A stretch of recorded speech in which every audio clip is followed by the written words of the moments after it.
up, everyone? It's your girl Keba, and I'm going to be giving you tips on how to purchase a new/used car. Now, basically, the first thing before you go out and purchase this car, you need to research on this car. Research the type of car that you like, whether it's a 2-door, 4-door, a van, a Jeep, sports car, whatever you're looking for. That way when you do go out, that you're focused on what you're trying to get. I mean, you are going to see other things you like, but you still have an idea of what you're coming and what you're looking for. At the end of the day, it's really all about you, and you definitely have to keep that in mind. Okay? So, another thing is that you need to bring a mechanic to inspect the car inside out. I'm talking about bumper to bumper.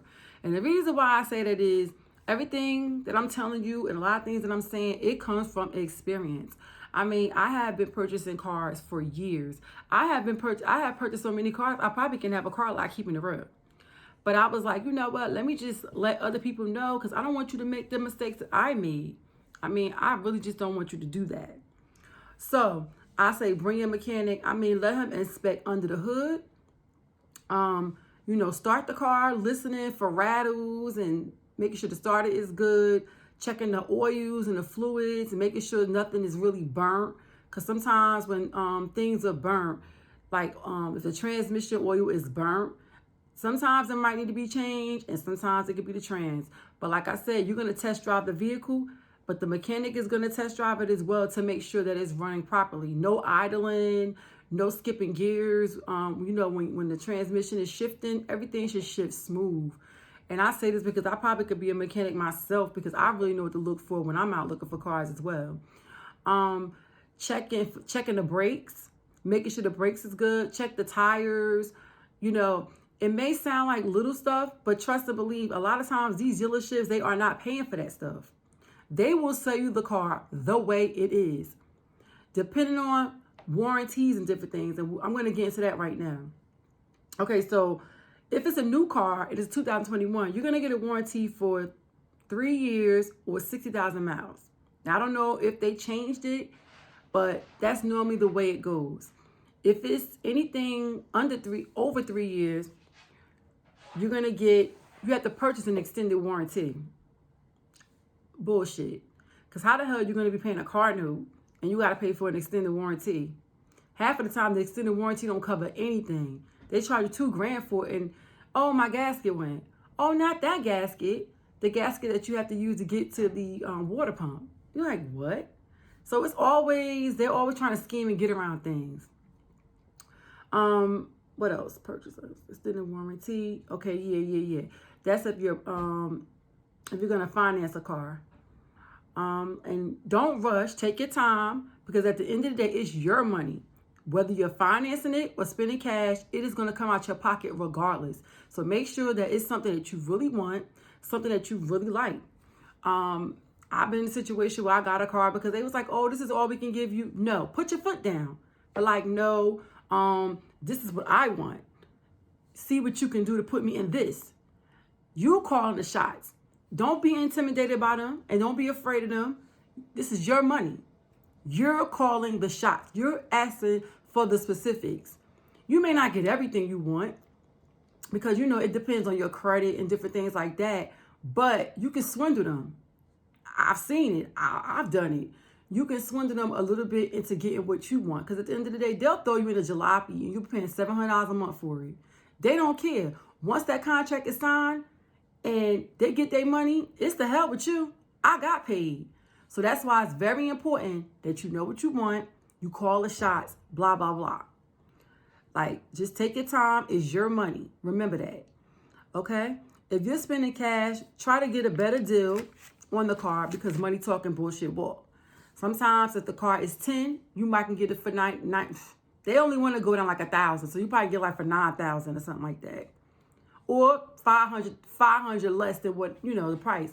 Nowadays, it's just like they don't even want to really give you a deal on a cash deal. It's like, this is it, and this is what it is. And you're like, well, damn. Okay? So, if you're financing a vehicle, you need to ask a whole lot of questions, like how much money down on the car, what's the annual percentage rate, what's the monthly payment's going to be, and for how long. Ask about warranties and what they cover specifically. As far as your APR rate, which is your annual percentage rate, that's going to be it's going to coincide with the loan that they give you. So let's just say if you have like a 700 credit score, a lot of times you can get a car with no money down. If you have good credit, sometimes your APR rate is going to be cheap. It's going to be very low. You're going to pay really little to nothing for them lending you the money for the car, because you're basically going to pay them extra money, the bank, for lending you the money for the car. So let's just say your credit is not that good. Let's just say it's like a 550 or something like that. And you wanted you wanted a BMW. You got the BMW. Yeah, I got a BMW. I'm flossing. But you got to read that fine print. That car is going to be about, let's say you got it for like $17,000 or something like that. And let's just say your credit is not good. And they gave it to you $500 a month for 72 months. You look on that, read that contract and see that 17 grand, boom. Over 5 years, they're going to be charging you 13 grand for the car. So that 13 grand is going to go coincide with your car note. So if your car note is $500 a month, maybe $250 is going to go to your car note, the principal, I believe that's what they call it. But the APR rate is going to be like $200 off the rip. They taking they money lent you off the rip. So that's why a lot of times people be paying their car for like 6 years, because you're not just paying for the car itself, the money that you're paying on the car, you're paying them for loaning you the money too. So they're gonna make 13 grand off of somebody or off of you for a car, 17 grand, like that's $30-something thousand. You could have bought that car straight up out your pocket had you saved the money up. But everybody's situation is different. You know what I mean? Everybody's situation is different. So sometimes you got to do what you got to do. But if you're going to finance this car for 5 years, try to double up on your payments. Call them, be like, listen, I want this money, this extra $500 or whatever to go towards my car notes, not the APR rate. Make that specific. You know what I mean? Or you can save the money up on the side somewhere in a bank, get a little account and save the money up. Then when you got it all together, boom, here you go. Because what's going to happen is that APR rate, the APR percentage rate that they have extended to you for 5 years, you're not going to have to pay that whole thing. If you come in 2 years with your money to pay the car off, you're only going to be responsible for that APR rate for that 2 years. So that's a good thing. So that's how sometimes you can get over and be like, if you don't feel like paying the whole thing or doing whatever, you still can, boom. And that's a good thing. When they run your credit, only let them run your credit to like 2 banks. Because, if you got to run the credit literally to like 10 to 15 banks, well, goddamn. Because guess what? If your credit score is a 620 or a 600 and they running your credit score like that, running your credit report like that, running your credit, when you finish with them or they finish with you, you're going to be like 500.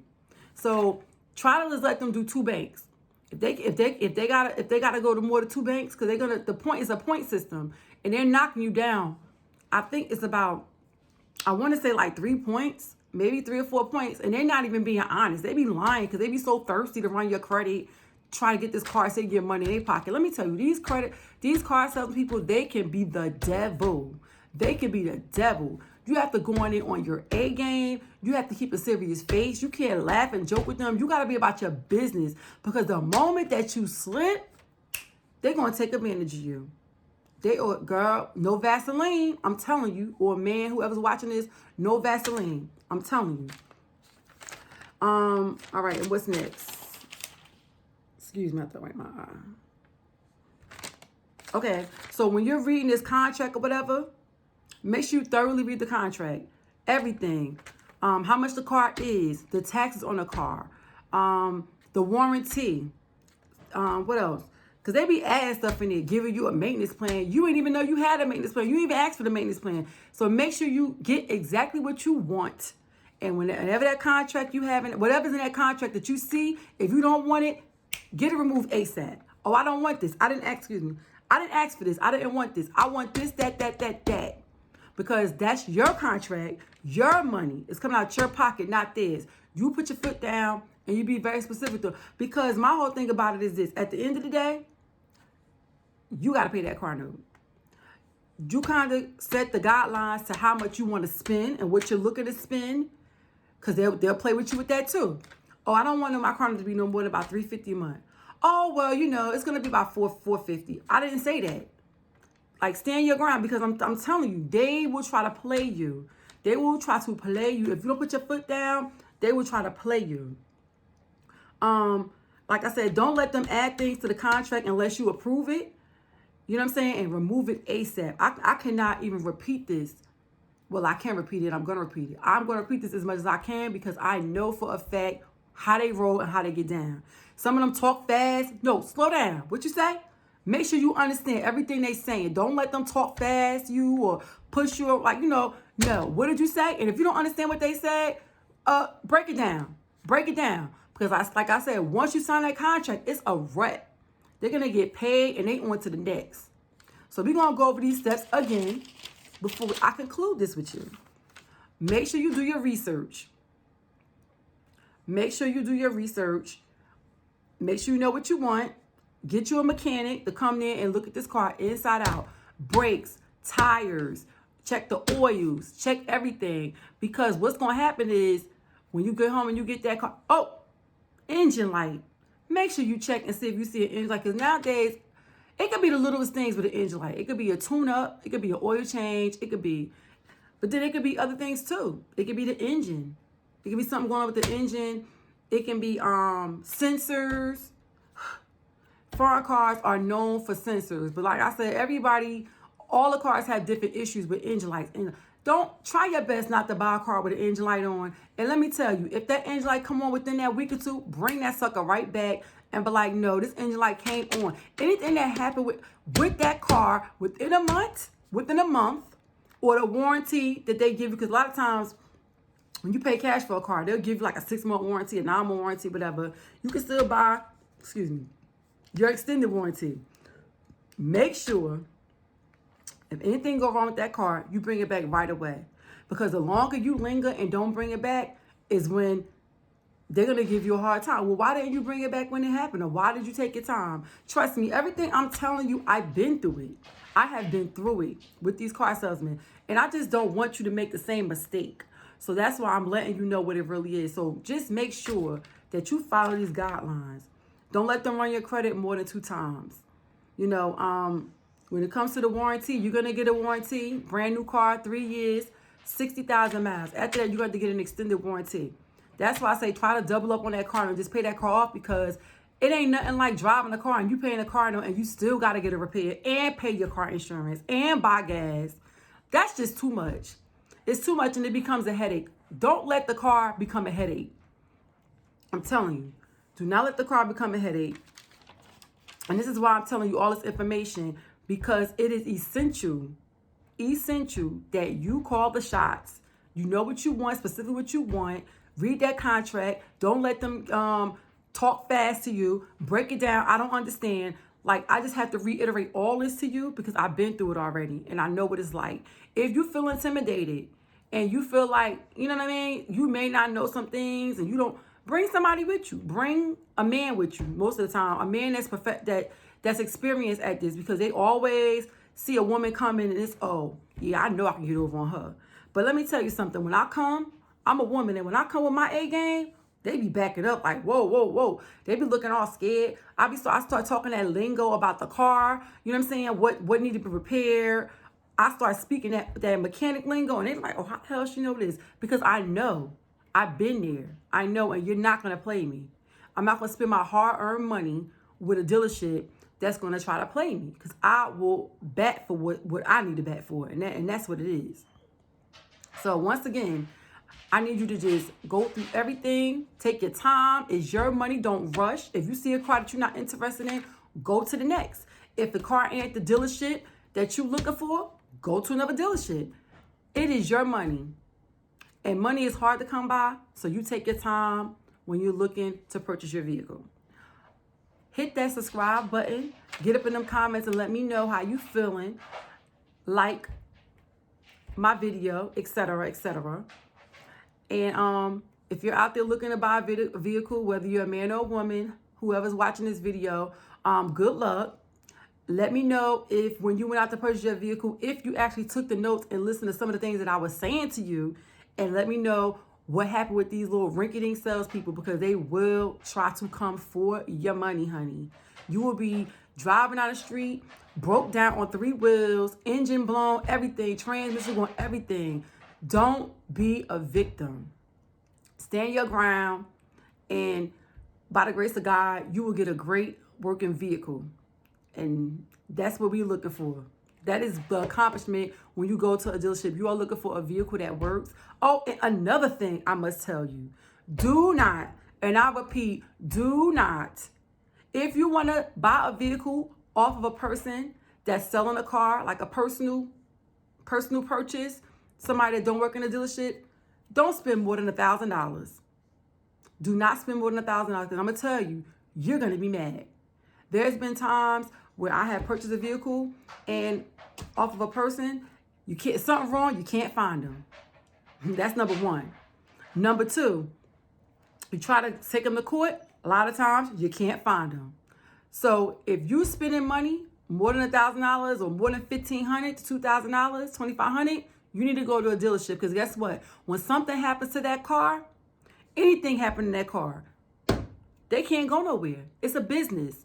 They got to listen to your complaints. They got to listen to whatever you got to say. You will always be able to find them when you spend your money with a dealership. You give your money to somebody in their hand, you don't even know what they're selling you. You don't know if the title is rinky-dink. You don't even know. I'm the one to tell you, don't do it. Try to always purchase a car at a dealership, even if it is $1,000. Go to a dealership, because you're going to get a receipt. If something happened and they want to play you, they don't want to fix, you could take them to small claims court, get a mediator, and get whatever you deserve. But do not stay away from purchasing off of people, because, like I said, a lot of times they be covering up the problems. They're not up front with you. It can get real ugly. It can get real ugly in the street when it comes to people and their money. You don't play.